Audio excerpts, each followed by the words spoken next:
started writing when I was a child, when I didn't realise there was anything special about it at all. My 9-year-old son at the time was complaining that he couldn't find books that held his interest. Because I needed something to do between freelance gigs because I was a freelance graphic artist. So I thought it would be fun to create a plot with him. So we went on a walk one day and I asked him what type of books he liked and what kind of plot he would like and what kind of characters would be in those books.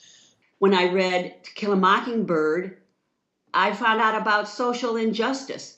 And I started writing stories and poems, and I've just kept on ever since. I've never done anything else. I did it as a kid. I had no idea why I started. I just do it. When I read In Cold Blood, I was sure maniacs were going to come and murder my family.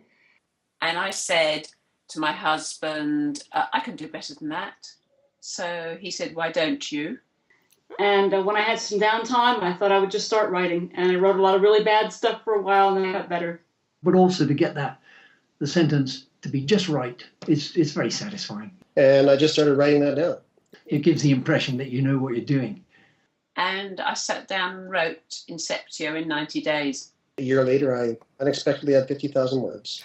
It was in 9th grade. One of my teachers, Jackie Pezdek, gave us a project where we had to write a one-act play.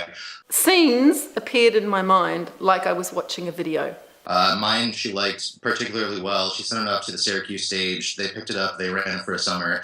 And the whole kind of story just kind of came in my mind. And I had to write it down. That got the attention of the New York State Writers Association. It took me into their juniors program. I spent 2 summers there. Couldn't sleep until I had. And after meeting writers and finding out that I wasn't the only one who was like the way that I was, I decided to dedicate my life to it.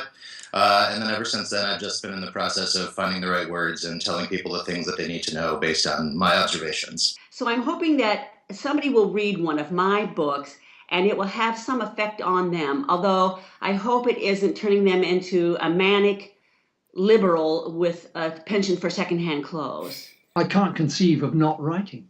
And it seems to be just natural to do that, and I love it. So Still not sleeping.